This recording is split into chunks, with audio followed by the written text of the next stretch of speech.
scary, né? Om te dink. Maar ek wil jou herinner net aan ons visie vir hierdie jaar. Ons visie vir hierdie jaar is geesvervuld, saam in pas. En hierdie is die 3 elemente wat ons as gemeente, ons Basileia familie se geestelike lewe rig hierdie jaar. In die eerste plek sê ons vir mekaar dat vervulling met die Heilige Gees is 'n ononderhandelbare vir die Christelike lewe. Dit moet met jou gebeur. Dit moet iets wees wat jy al beleef het in jou lewe. Daarin lê die krag vir die kerk en daarin lê die kerk se vermoë om te doen dit wat Jesus vir mense gedoen het. In die tweede plek sê ons vir mekaar dat ons verhoudings hier is belangrik. Ons verhouding as geloofsfamilie is vir ons prioriteit. Gemeenskap van gelowiges lê aan die hart van kerkwees. En hier sê ons dan vir mekaar dat die ouens wat hier rondom jou sit, is deur God aan jou gegee en ons is deur die bloed van Jesus aan mekaar gebind. Ons sê vir mekaar, hierdie is my plek van behoort. Ons sê vir mekaar, ek is veilig hier. Ons sê vir mekaar, die mense wat hier rondom my sit, dis die ouens saam met wie ek moet groei, by wie ek moet leer, wie se hande ek moet vat. En dan sê ons vir mekaar onder saam, dat ek 'n stukkie verantwoordelikheid hier het. Ek het 'n verantwoordelikheid om meer te doen as om net op 'n Sondag op te daag. Ek het die verantwoordelikheid om uit te reik en hande te vat en bande te bou. Alright? En in die derde plek sê ons vir mekaar, ons wil graag in Jesus se voetspore volg. Ons wil graag soos Jesus wees. Hy is die voorbeeld wat ons nastreef. En dan het ek en Marius nou natuurlik in hierdie jaar, hy is al moeg van Handelinge, hy het al so baie deur Handelinge gepreek, ek begin nou eers vandag. Maar ons het die reuse taak aangepak om julle deur die boek Handelinge te vat. Hoekom die hele boek? Want ek dink wanneer ons 'n boek so aanpak, dan word ons op 'n manier gedwing om te preek oor die teksgedeeltes wat ons nie uit ons eie uit sou kies nie. So ons word so 'n bietjie gedwing om deur die hele boek te preek, want dit vat die hele Bybel om van ons gesonde gelowiges te maak. Nie net die gedeeltes wat lekker op die oor val en wat vir ons lekker is om oor te preek nie, maar ook die moeilike en die uitdagende dele in die Bybel. En dan dink ek, Marius het hom baie goed van sy taak gekwyt om julle so aan Handelinge voor te stel en om julle so 'n bietjie net opgewonde te maak oor Handelinge. Ek kom nou vandag hier langs julle in die reis in, maar ek is opgewonde om so saam met julle in Handelinge te soek vir God se waarheid vir Basileia gemeente. Alright. Daar is my intro. Draai gou om, maar groet jy net die ou wat daar langs is en dan sê, "Sjoe, die dominee het vanoggend 'n lang haas."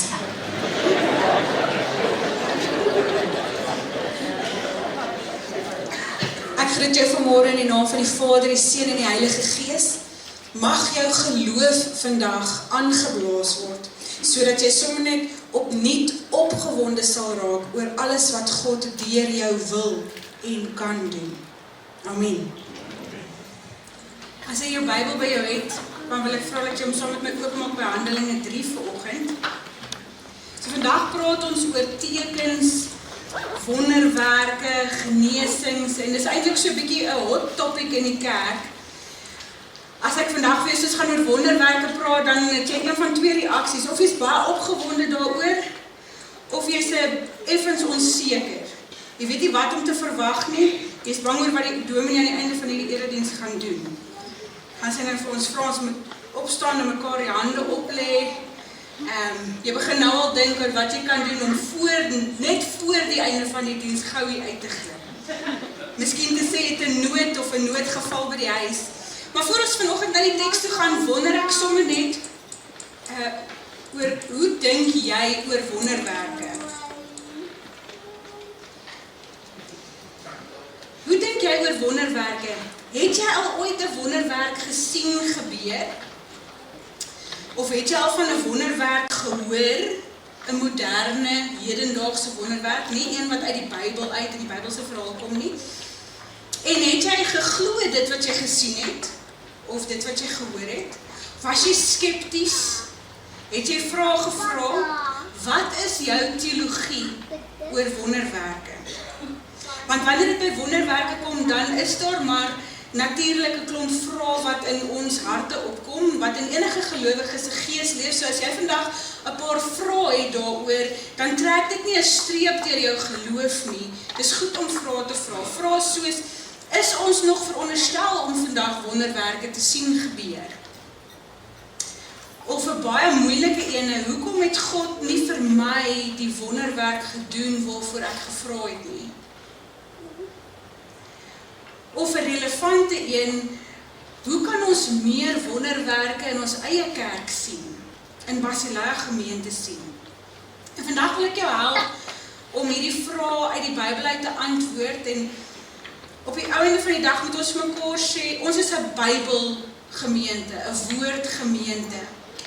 Alles wat ons glo, kom uit die woord uit, kan ons staaf uit die woord uit. En daarom hoop ek ook, jy sit vandag, as ek hierdie onderwerp op die tafel sit, met 'n opgewondenheid in jou hart, maar ook met 'n verwagting in jou hart, dat die Heilige Gees vanoggend jou gaan kom bedien, en jou teologie gaan kom vorm, en vir jou dalk iets gaan kom leer, wat jy nie geweet het nie, of jou aan iets gaan kom herinner, wat jy alweer vergeet het. Ek hoop jy het so 'n stukkie, die Engelse woord is anticipation in jou gees, afwagting, opgewondenheid. Kom ons lees Handelinge 3 saam, ons lees nie die eerste gedeelte. Een middag om 3 uur, die tyd van gebed, was Petrus en Johannes op pad tempel toe. Net toe word daar 'n man aangedra wat van sy geboorte af lam was.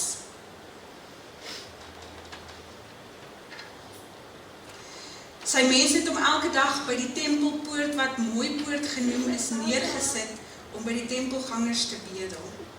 Toe hy vir Petrus en Johannes sien, net voor hulle in die tempel ingaan, het hy van hulle iets gevra.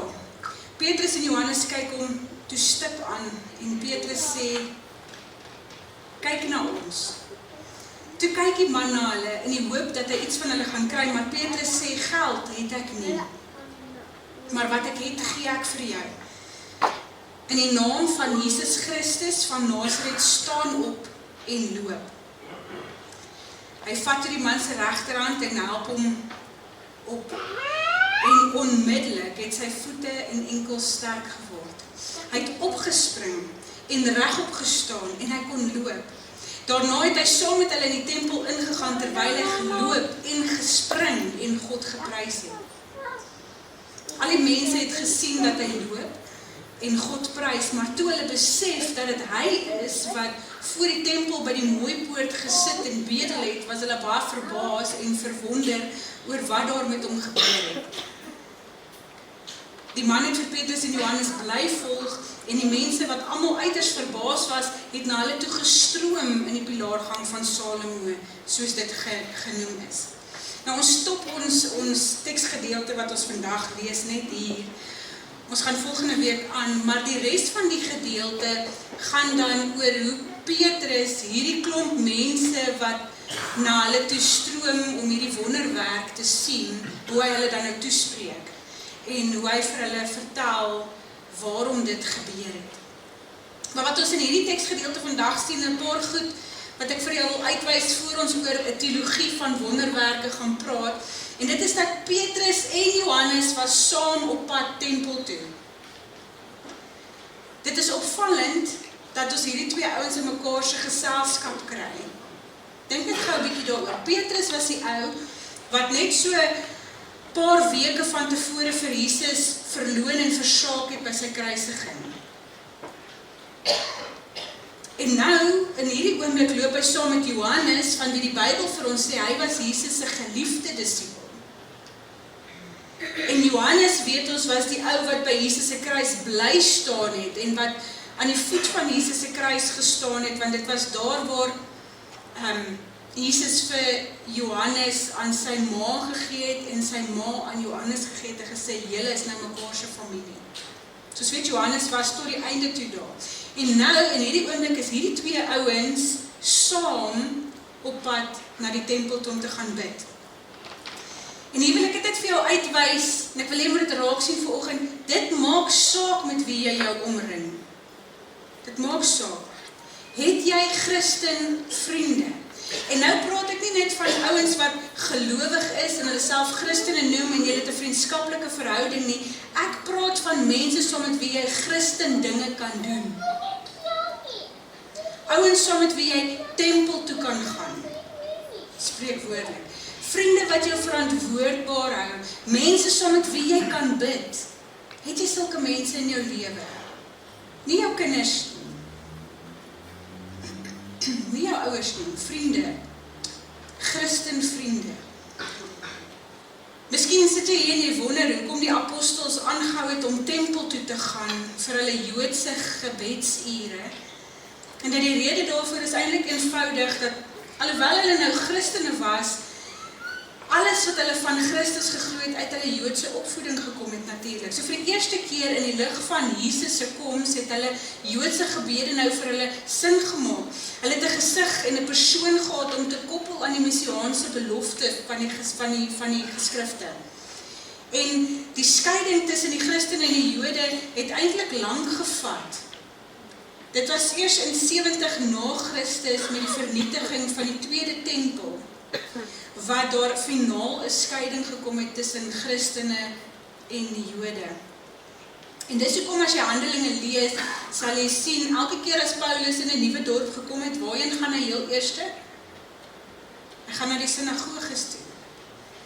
Want daar gaan bou hy verhoudings. Daar was reeds die grondslag om vir hulle van Jesus te vertel. Hulle het reeds die Ou Testament, die geskrifte gehad. Hulle het reeds 'n verwagting gehad op die koms van die Messias. Dan sit ons nou die heel maklikste om na daai ouens te gaan en hulle te sê, maar hoorie, hy het reeds gekom. Nou terwyl Johannes en Petrus opstap na die tempel toe, lees ons daar word 'n man aangedra en hy word by die mooi poort neergesit om by die tempelgangers te bedel. Nou, die tempel van Jesus se tyd was die tweede tempel, ons noem dit die tweede tempel. Maar as jy die Ou Testament lees, waar hulle die tempel herbou het, dan staan daar, die ouens het eintlik gehuil oor die tweede tempel nie so mooi was en so glorieryk was as die eerste tempel nie. En dan kom hier 'n ouetjie genaamd Herodes, en hy wil die Jode beïndruk, en wat hy doen is, hy gaan vat daai tempel en hy bou 'n massiewe tempelkompleks. Die tempelkompleks was 14 hektaar groot gewees. So dit is 'n verskriklike, indrukwekkende gebou. En dit was een van die wonders van die antieke wêreld gewees. En al die deure en die poorte na hierdie tempelkompleks was enorm en pragtig. Daar was hy. Dis min of meer hoe hy gelyk het. 14 hektaar groot. Nou geleerdes is nie heeltemal seker watter hek die mooi poort was nie, maar die meeste van hulle reken dit was die hek van Nikanor gewees. Nou, jy kan nou nie baie mooi so sien, so gaan nou vir jou inzoom, maar kyk net, sien jy dat daar in die middel staan daai lang ding in die middel van die reghoekige gebou, dis die tempel.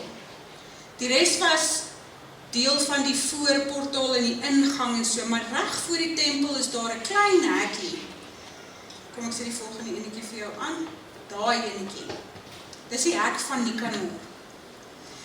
En die meeste geleerdes reken, dit was mooi poort genoem deur die Jode, omdat dit die mooiste van al die deure of die portale was in die tempelkompleks. Hy was van brons gemaak gewees, maar hy was met silwer en goud oorgetrek, so dit was hierdie besondere mooi hek of poort of deurgang, en daarom het hulle dit verwys as 'n mooi poort. So, waar hulle waarskynlik hierdie verlamde man neergesit het, is op daai trappietjies wat jy daar sien. Daai trappies voor daai poort. So by hierdie simbool, onthou daai hek was geskenk deur Nikanor aan Herodes, dis hoekom dit die hek van Nikanor genoem is. By hierdie simbool van weelde en rykdom, daar kom sit hulle hierdie arm, verlamde bedelaar neer, sodat die ouens wat verby hom loop, op pad deur daai mooi hekke, eintlik hom sou jammer kry. om vir jou vergelyking te trek na ons eie lewe. Dit is wanneer jy hier by 'n stopstraat of 'n robot stop hier by ons, en daar's 'n klein kindjie wat besig is om te bedel, maar hulle loop met 'n blinde persoon aan die hand. Dis om 'n sekere emosie by jou te wek, né? So dis hoekom hulle hom daar gaan neer. Hulle kon hom baie ander plekke gaan neer, so hulle hom daar neergesit, want sy toestand, sy bejammeringswaardige toestand, sou die mense tot medelee beweeg het, en hulle sou vir hom almoses gegee het. Nou iets wat Lukas hier benadruk, is hy sê, hierdie man was van sy geboorte af lam gewees. Onthou, Lukas, die ou wat die Lukas Evangelie en Handelinge geskryf het, was 'n mediese dokter, so hy het hierdie detail baie doelbewus hier ingesit. Die feit dat hierdie man nog nooit in sy lewe geloop het nie, beteken vir ons 'n klomp goed. Dit beteken vir ons dat hy spieratrofie gehad het. Met ander woorde, sy spiere was onderontwikkel. Dit beteken vir ons hy het gewrigskontrakture gehad. Met ander woorde, sy gewrigte as gevolg van verkorte senings en so het ingedraai. So sy voete was waarskynlik ingedraai gewees. Omdat hy nie sy bene gebruik het nie, was die bene, binne sy bene, waarskynlik verkalk gewees. En so dit was maar beentjies gewees. Iemand wat nog nooit hulle bene gebruik het, sy bene word so maar, né? Daar's die spiere nie, die bene verkalk. En dan het hy waarskynlik ook 'n motoriese ontwikkelingsagterstand gehad. As jy nie leer om te loop nie, dan is daai senuwee-breinverbinding nie daar nie. So jou brein weet nie hoe vir jou bene te sê, hulle moet loop en hulle moet tree gee nie. So, dis hoekom Lukas dit vir ons hier insit. Hy wil hier vir ons 'n prentjie teken van die toestand waarin hierdie ou regtig was. En die prentjie wat Lukas hier vir ons skets is dat medies gesproke was daar 0% kans dat hierdie ou ooit sal kan loop. En so sit hy daar op die trappies en hy sien vir Petrus en Johannes aangestap kom. Hy vra vir hulle vir iets, kos, geld, enige iets wat hulle het om te gee. Hulle kyk hom stip aan en hulle sê vir hom, kyk vir ons. Kyk na ons. Nou ek wil net gou jou verbeelding so 'n bietjie gebruik. So sit jouself net gou vir 'n oomblik in hierdie man se posisie. In jou hulpelose toestand sit jy daar en jy bedel maar by mense. Dis die enigste manier wat jy 'n bydrae kan lewer tot jou gesin. En hier kom 2 vreemdelinge verby en hulle maak met jou oogkontak. Dit op sigself is betekenisvol. Wat is die eerste ding wat jy doen wanneer jy by 'n robot stop en hier kom iemand verby wat bedel? Ons draai ons oë weg. Ja? Ons draai ons oë weg. Is vir my oogkontak. Dit is die mees instinctiewe menslike reaksie om te maak asof jy nie die teenwoordigheid van hierdie ou raak sien nie. Dis om weg te kyk.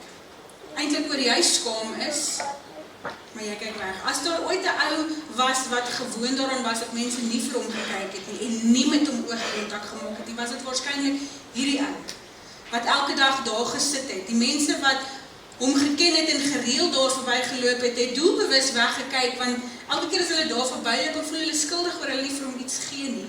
Maar Petrus en Johannes kyk nie weg nie, hulle maak oogkontak en hulle kyk vir hom. En nie net maak hulle met hom oogkontak nie, hulle sê vir hom, kyk jy vir ons. Maak jy met ons oogkontak. En nou kyk hierdie man vir hulle. Maar hy hou hulle hande dop. Hy kyk wat hulle nou uit hulle sakke gaan voortbring om vir hom te gee. En dan sê Petrus vir hom, kyk vir ons.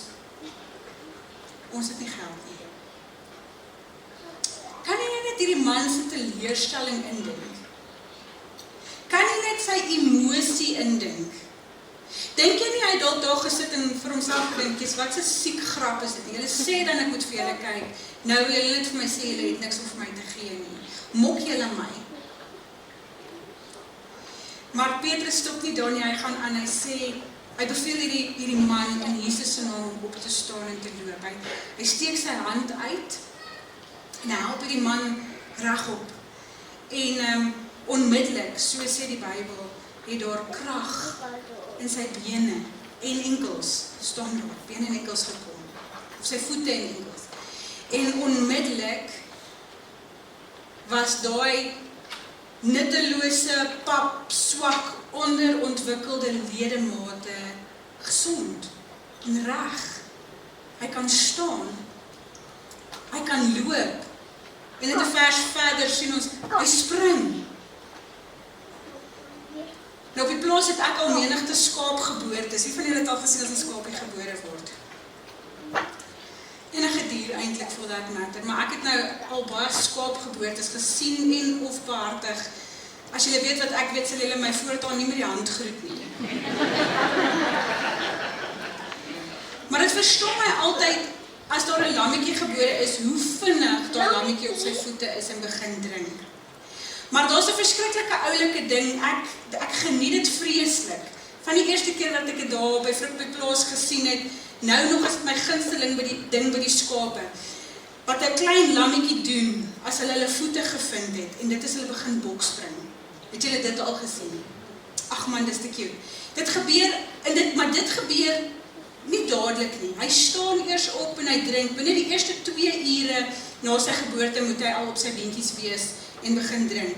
Maar daai bokspringery gebeur eers die volgende dag. Dit gebeur eers tipies 24 uur later.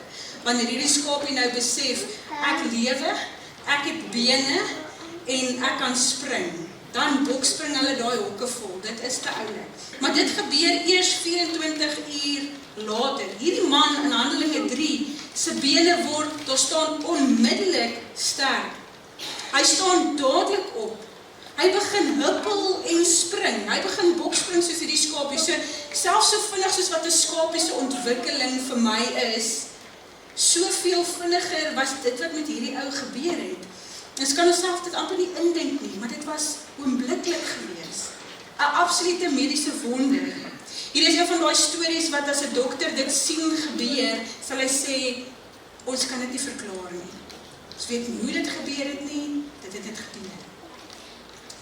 Dit was so 'n wonderlike verskynsel dat die mense wat hierdie ou gesien spring het en wat besef het, maar dis die ou wat al vir jare daar op daai trappie sit en bedel, dat die mense in verwondering was oor dit wat hier gebeur het.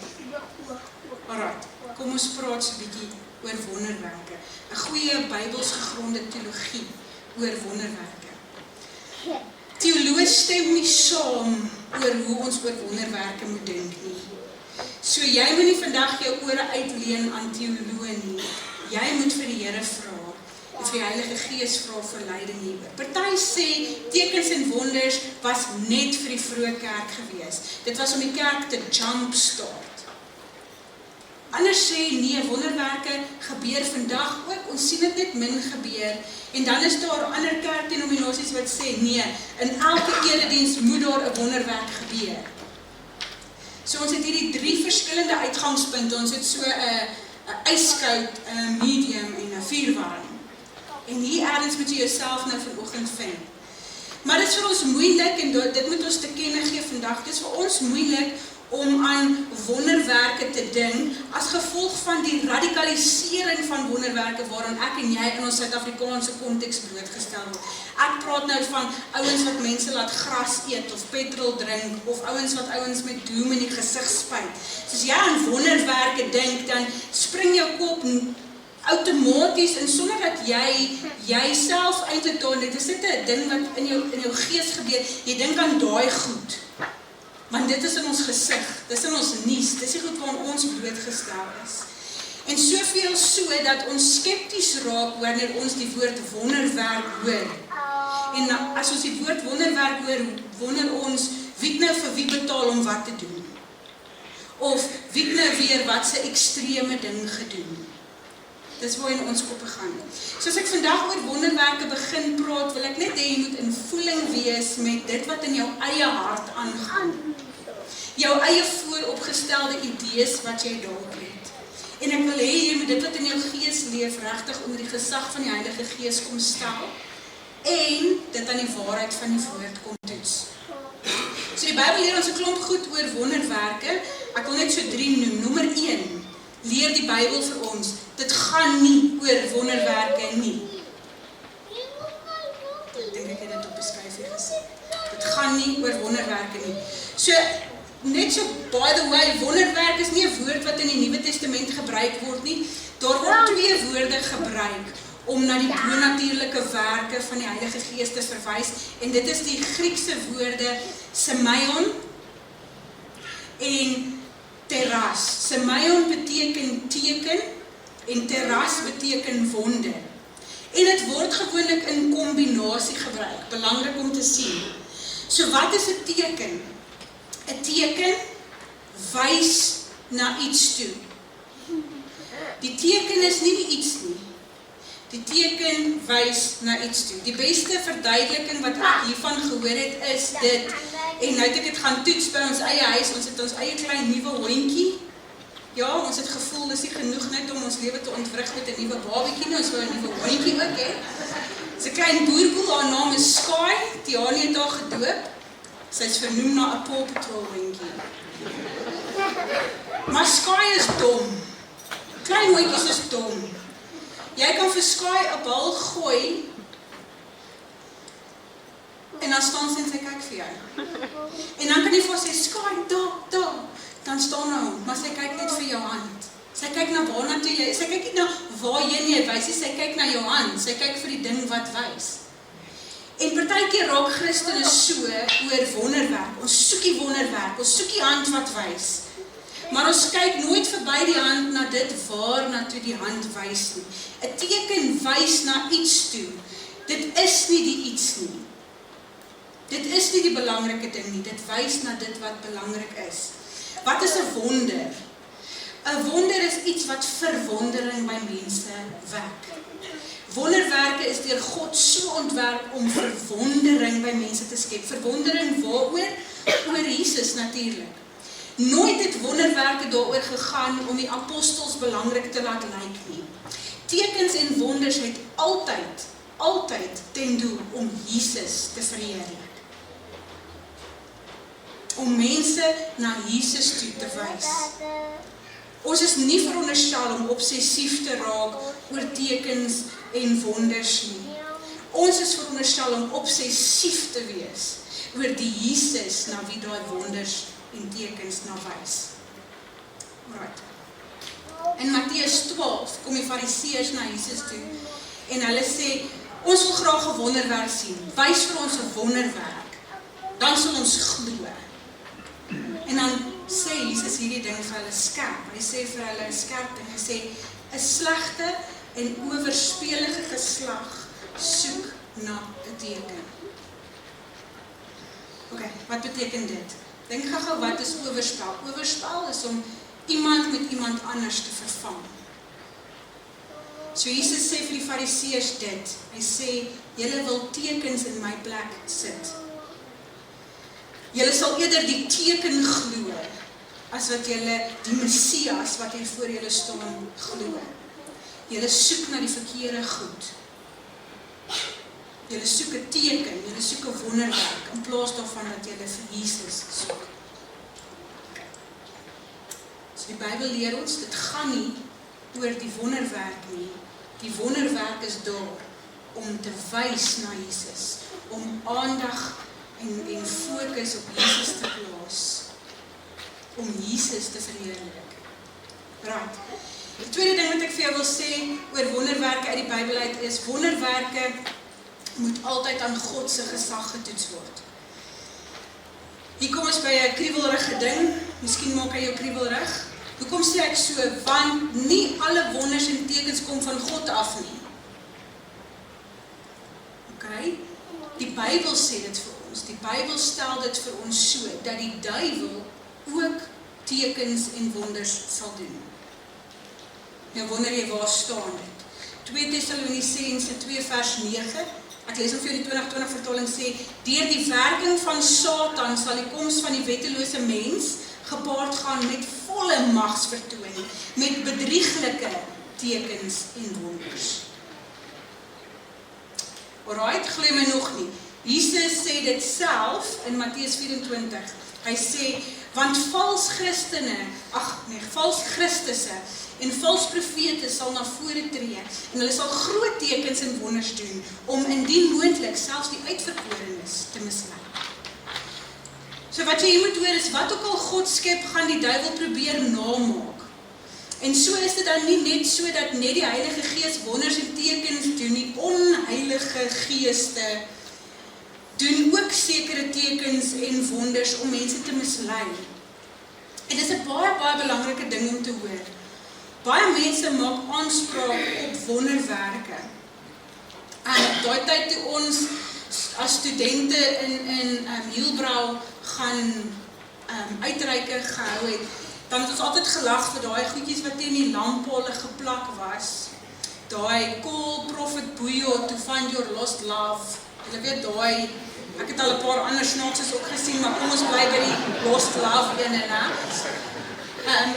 En dan het ons vir mekaar weet as ons daar verbygeloop het, dan het ons gelag, dan die ouens wat aktief in Hielbrau gewerk het, so met wie ons nou net gegaan het, vir ons gesê, julle moet nie lag nie. Mense gaan na hierdie ouens toe en dit werk vir hulle. Dit werk. Daar's ouens wat kom vertel dat dit vir hulle werk. Kom ek gebruik dalk 'n meer relevante voorbeeld. Het jy al miskien iemand wat vir jou werk of wat jou uithelp in jou huis of jou tuin of hoe ook al, het jy al gehoor dat hulle na Sangoma toe gaan met 'n kwaal wat hulle gehad het en dan kom hulle terug en hulle vertel vir jou net dit het gewerk. Hulle het gesond geword. Hoe verklaar mens dit? Die Bybel sê vir ons, die Here sê, nie alle tekens en wonders kom van God af nie. Party goed, wat soos wonderwerke lyk, word deur demone gedoen, want die duiwel is baie gelukkig daarmee om jou liggaam te genees as hy nog steeds jou siel kan wen. So wat moet ons doen? Wanneer jy gekonfronteer word met 'n wonderwerk, wanneer iemand na jou toe kom en jou vertel van hierdie wonderbaarlike, bonatuurlike ding wat met hulle gebeur het, moet jou eerste reaksie wees, kom ons toets dit. Hoe toets ons dit? Ons vra die vraag, waarna wys hierdie wonderwerk? Waarna wys hierdie wonderwerk? Wys hierdie wonderwerk na die werklikheid, dat Jesus Christus, hoor mooi, aan die kruis gesterf het, opgestaan het uit die dood, opgevaar het na die hemel, sit aan die regterhand van God, en dat hy jou deur geloof en bekering red. Dit is die hele waarheid. En daai wonderteken moet na daai hele waarheid wys. En die derde ding wat ek vir jou wil uitwys wat die Bybel vir ons sê oor wonderwerke is, as ons God volg, sal wonderwerke ons volg. Kyk, kom ek pak dit net so 'n bietjie uit. Hier moet ons mekaar herinner aan die boek, aan die hart van die boek Handelinge.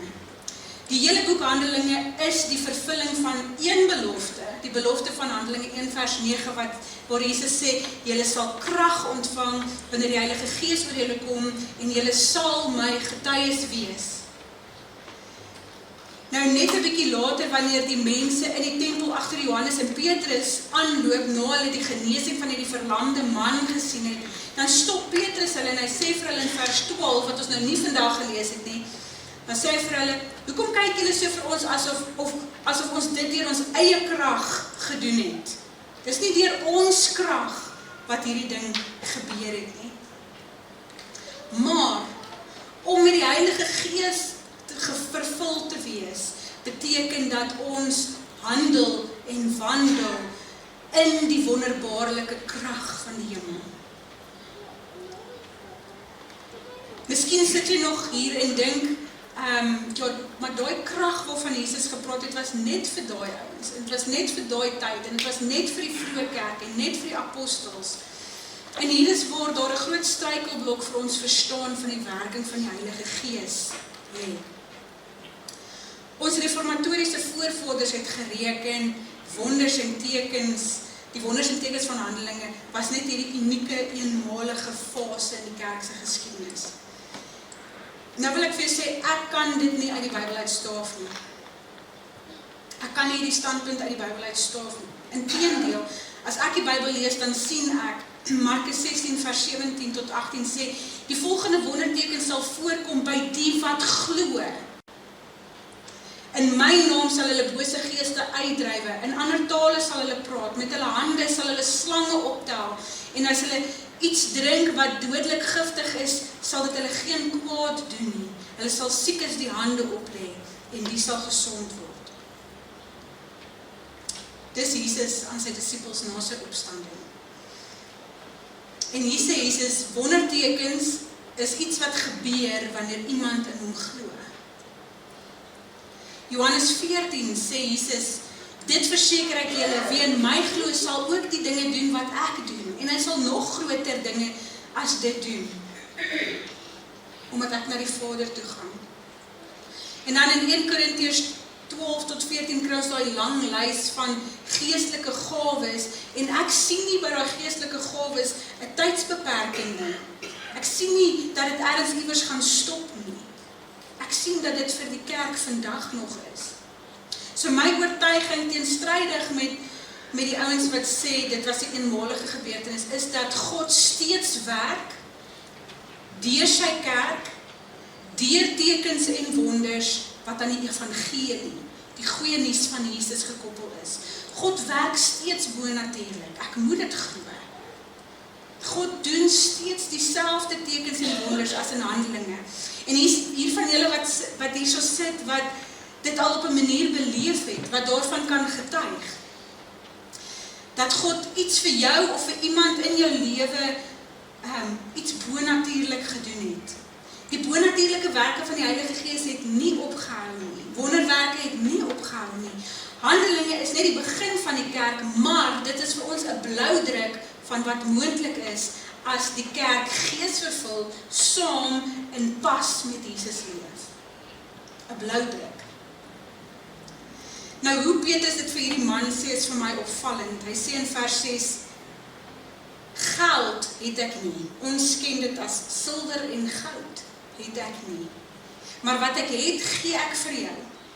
En dan sê hy, in die naam van Jesus Christus van Nasaret, staan op en loop. Kom ons pak net dit wat hy hierso sê, vir mekaar 'n bietjie uit. Wat belangrik is om te sien, is dat Johannes en Petrus geen menslike hulpbronne of middele gehad het nie. Dit was vissermanne, wat al vir 3 jaar werkloos is. Vir 3 jaar lank het hulle saam met Jesus gereis, oral gegaan waar Jesus gegaan het. Ander mense het hulle versorg. Hulle het nie geld gehad nie, maar hulle het al die geestelike hulpbronne tot hulle beskikking gehad. Hoekom? Want hulle het die Heilige Gees gehad. En hier daag die teksgedeelte ons weer uit om die vraag te vra, waarop maak ek staat? Waarop maak ons as Basileia gemeente staat? Soveel kerke, en ek sê dit baie versigtig vandag, soveel kerke word welsynsorganisasies. Want al wat hulle doen is om na mense se fisiese behoeftes om te sien. En hoor my mooi vanoggend, ek sê nie welsyn is nie belangrik nie. Die Bybel sê dis vir ons is belangrik. Handelinge, as ons om 'n bietjie verder gaan lees, sê vir ons, dit is belangrik. Selfs die vroeë kerk het na die weduwees omgesien. Maar die kerk moet baie meer hê om te bied as net geld. Die kerk moet baie meer hê om te bied as net silwer en goud. 'n Kerk waarin die Heilige Gees uitgestort is en waarin die Heilige Gees aktief werk. 'n Kerk waar gemeentelede gehoorsaam is aan die leiding van die Heilige Gees, besorgd is oor mekaar en in Jesus se spore volg. Daai kerk het baie meer om te gee as net geld. Daar's 'n bekende verhaal van die teoloog Thomas Aquinas, jy het dit seker al in jou lewe gehoor, waar hy besoek aflê aan 'n paus Innocent, die tweede of die derde of die, ek weet nie hoeveelste nie. En toe die paus aankom, is die paus besig om geld te tel. En die kerk het in daai tyd baie ryk geword, En dit sonder om 'n denominasie uit te lig of sleg te sê. En toe die paus vir Thomas sien, toe glimlag hy baie selfvoldaan en hy sê, ag Thomas, die kerk hoef nie meer te sê, silwer en goud het ek nie.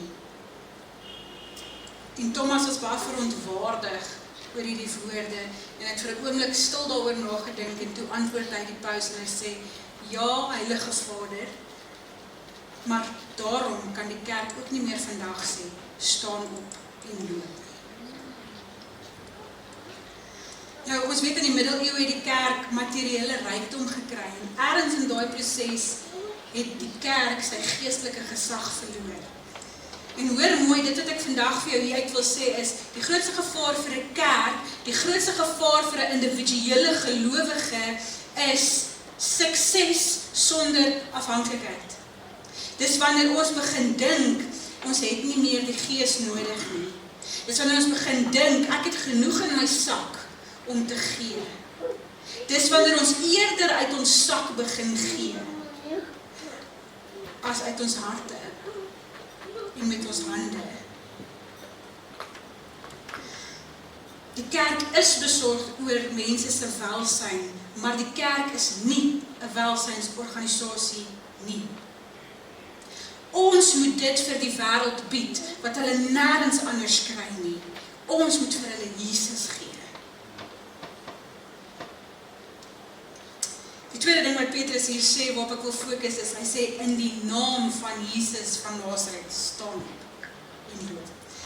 Hoekom maak dit saak? Want net so 2 maande van tevore, as ek my sommetjies reg het, was daar in Jerusalem 'n man gekruisig met die naam Jesus van Nasaret. En die hele Jerusalem het gegons oor hierdie gebeurtenis. En ons weet uit die sinoptiese evangelies, dis nou Matteus, Markus en Lukas, dat die bord wat hulle bo Jesus se kop gesit het of vasgespijker het, het daar gestaan, die koning van die Jode. Julle weet dit, né? Maar as ons Johannes 19 gaan lees, dan lees ons dat die bord wat hulle bo sy kop vasgespijker het, was 'n aanklag teen Jesus, en die volle bewoording van die bord het gesê, Jesus van Nasaret, die koning van die Jode. Jesus van Nasaret, die koning van die Jode. So net so terloops, het jy al ooit 'n kruis gesien? Het jy al 'n kruis gesien en dan sien jy dit staan op hom? Daai INRI, wat ons nou so in Afrikaans so sal lees, staan vir I Jesus, dis Latyns, dit staan vir I Jesus Nazarenus. So Jesus van Nasaret, Rex, koning, Iudeoram, van die Jode. So daai is die volle aanklag wat teen die kruis vasgespijker was. As jy ooit weer 'n kruis sien waarop daar daai lettertjies staan, dan staan dit vir Jesus van Nasaret, koning van die Jode. Dit was die volle bewoording. En so die hele Jerusalem het geweet dat die Jesus wat aan daai kruis hang, kom van Nasaret af. Dit het sy naam geword in die mond van die mense wat hom nie geken het nie, Jesus van Nasaret. En hier kom Petrus en Johannes en hulle beveel hierdie man, wat van geboorte af lam was, wat sy bene nie die potensiaal gehad het om te kan loop nie, om op te staan in die naam van daai ou wat 2 maande terug gekruisig is. Hoekom is dit belangrik? Vir 2 redes. Want in die eerste plek is daar krag in die naam van Jesus. Jesus het dit self gesê in Johannes 14, hy sê, wat julle ook al in my naam vra, sal ek doen, sodat die Vader deur die Seun verheerlik kan word. As julle my iets in my naam vra, sal ek dit doen. Hy sê dit 2 keer in daai kort vers. Maar in die tweede plek, moet ons dit vir mekaar sê, 'n naam dra slegs krag as daai persoon nog lewe, en as daai persoon posisie het.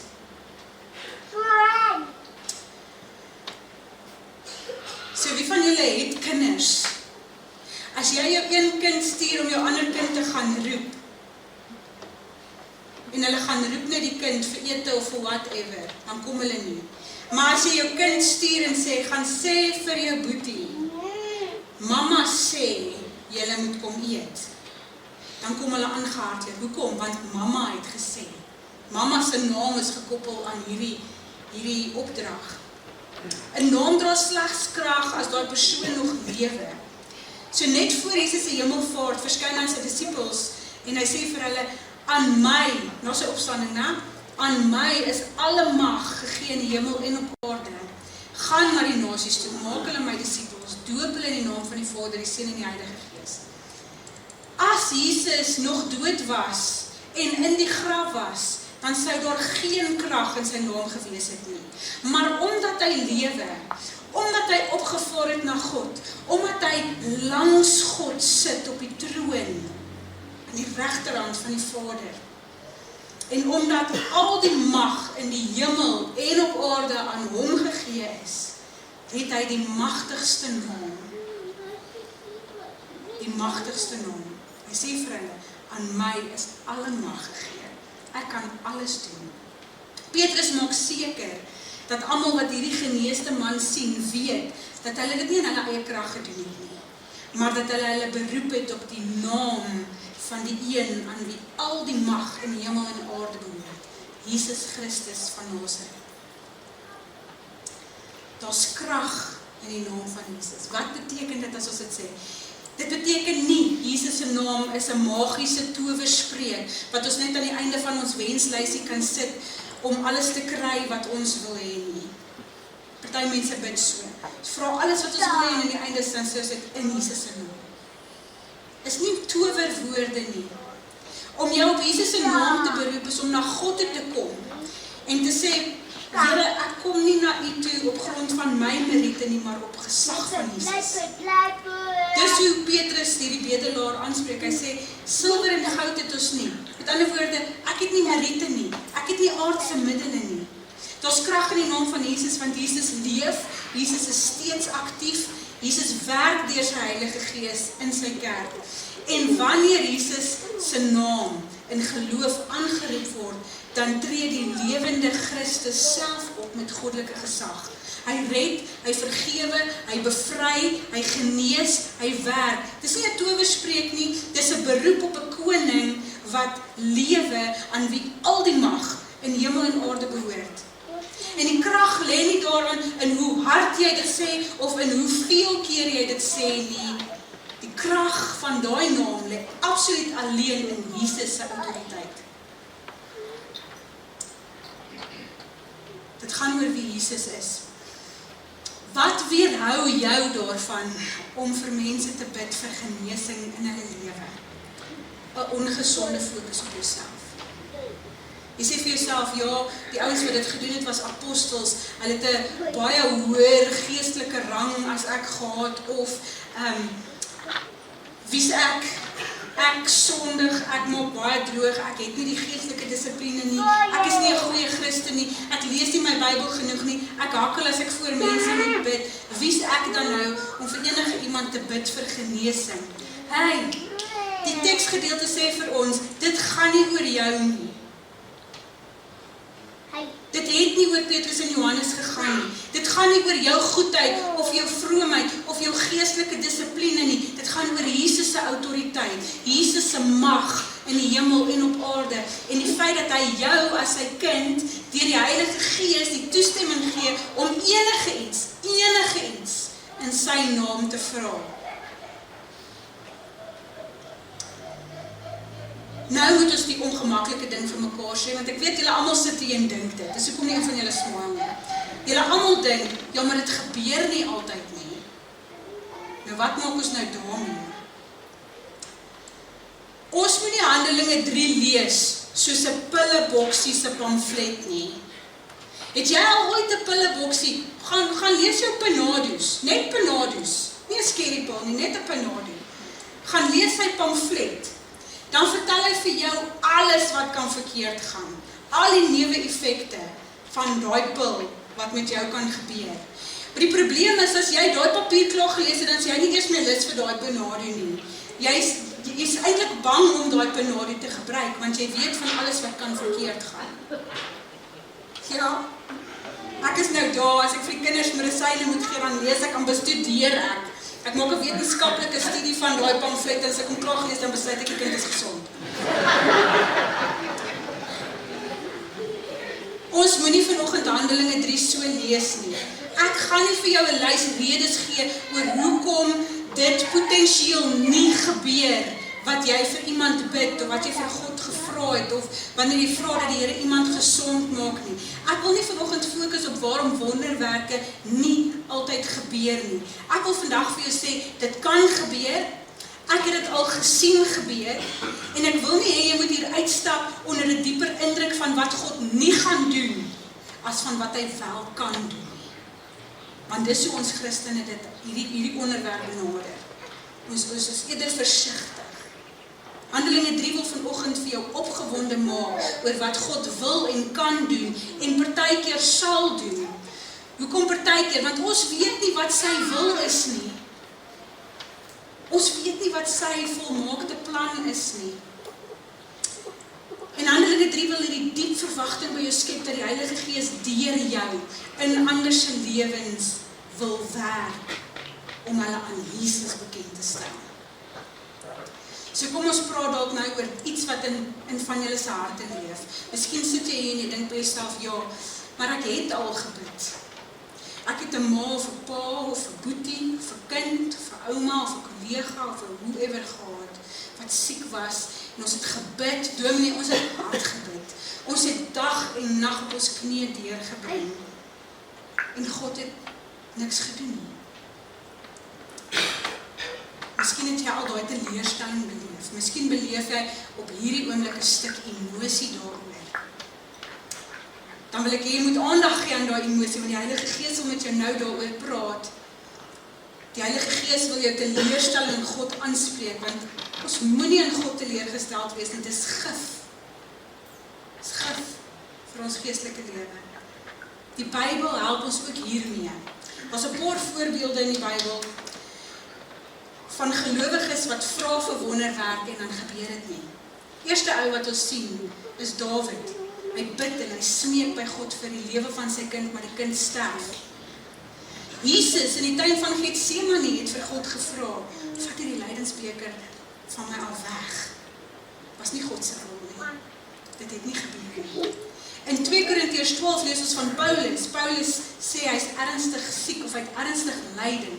Ons weet nie wat het hom bekeer nie, maar hy sê 3 maal het ek die Here gesmeek dat dit van my sou wyk, maar God antwoord my, daai bekende gedeelte, my genade is vir jou genoeg. My krag kom juist tot volle werking wanneer jy swak is. Mees aangrypende verhaal in die Nuwe Testament van iemand wat 'n wonderwerk vra en dit gebeur nie, is Johannes die Doper. Johannes die Doper, familie van Jesus, die ou wat Jesus gedoop het, die ou wat die Heilige Gees oor Jesus sien kom het, hy's in die tronk. Herodes het hom in die tronk gegooi.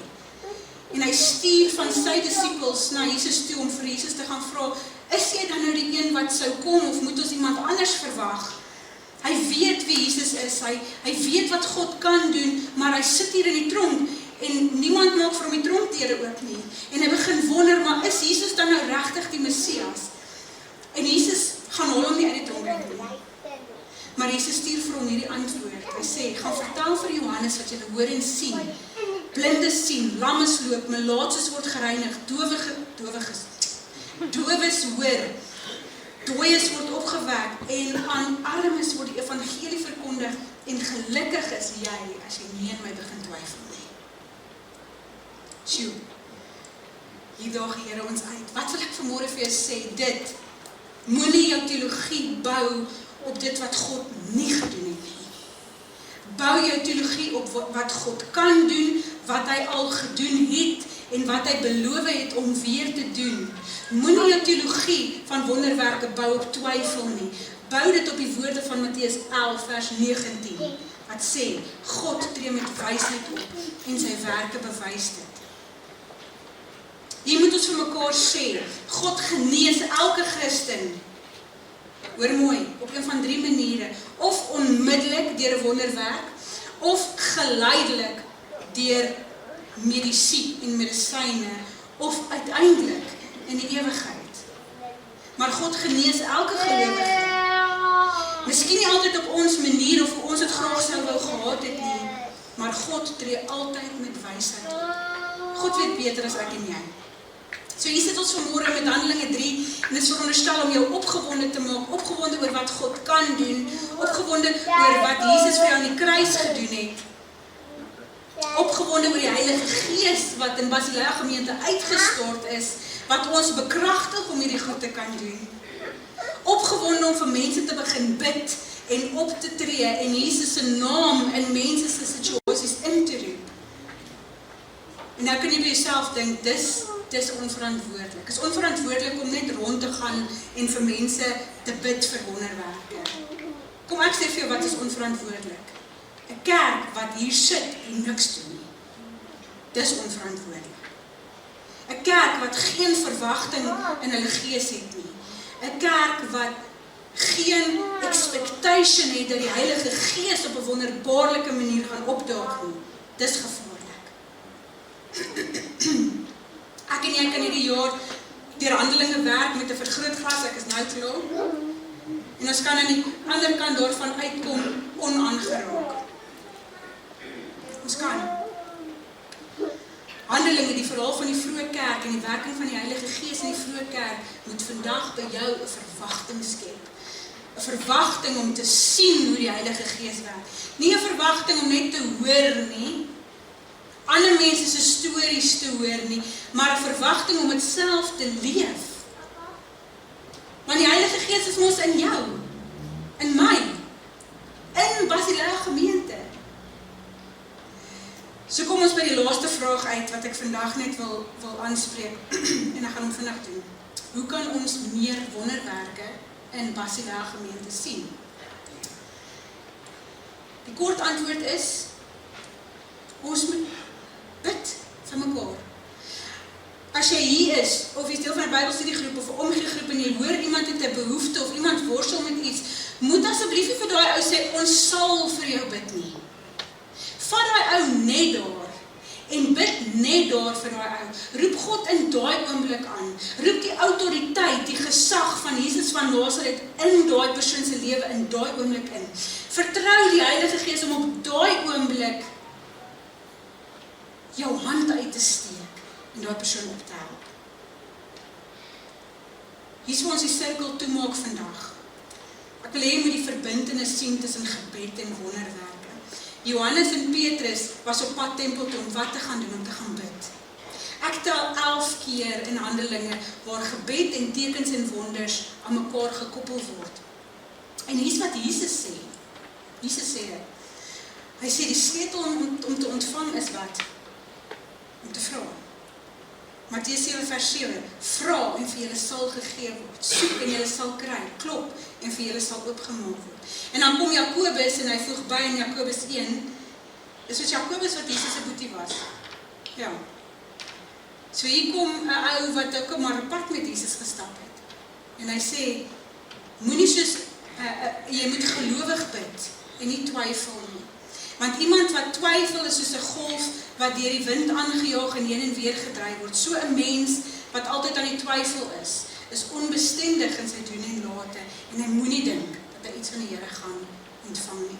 So hier lê die kruks van alles wat in Handelinge 3 gebeur. Johannes en Petrus het nie vir 'n oomblik getwyfel van wat Jesus vir hierdie man kan doen. Dit wat nie menslik moontlik is nie. Hulle het hulle op Jesus se gesag beroep toe hulle sy naam in daai situasie ingeroep het. Maar Petrus het ook sy hand uitgesteek en hy het daai man opgehelp. Dit was nie net woorde nie. Dit was nie net mooi resitasies nie. Dit was geloof in aksie. Dit was die Heilige Gees in beweging. En hier's wat jy moet hoor. Daar's goed in ons lewe wat God bereid is om te doen. Daar's goed in ons lewe wat God by magte is om te doen. Daar's goed in ons lewe wat God graag vir ons wil doen, maar wat hy nog nie gedoen het nie, omdat ons onsself nog nie in gebed verootmoedig het nie, en omdat ons nog nie die Heilige Gees vertrou het nie, en omdat ons nog nie die naam van Jesus in die situasie ingeroep het. Bang! Waarvoor moet jy God vandag vertrou? Vir wie moet jy vanoggend bid? In watter situasie moet jy die gesag en die autoriteit van Jesus van Nasaret inroep? Dieselfde God van Handelinge 3 is die God van hierdie gemeente. En as hy dit in Handelinge gedoen het, dan gaan hy dit ook vir ons gemeente doen. Ek glo dit met my hele hart. Matteus 9 vers 29 sê, laat met julle gebeur, soos julle glo. wil julle daarmee bless vandag. Wat met jou gebeur, soos jy glo? As jou familie, die Here sal jou seën, en hy sal jou beskerm. Die Here sal tot jou redding verskyn en jou genadig wees, en die Here sal jou gebede verhoor, en aan jou sy vrede gee. Mag die genade van ons Here Jesus Christus, die liefde van God, die teenwoordigheid van die Heilige Gees, by julle elkeen wees. Amen.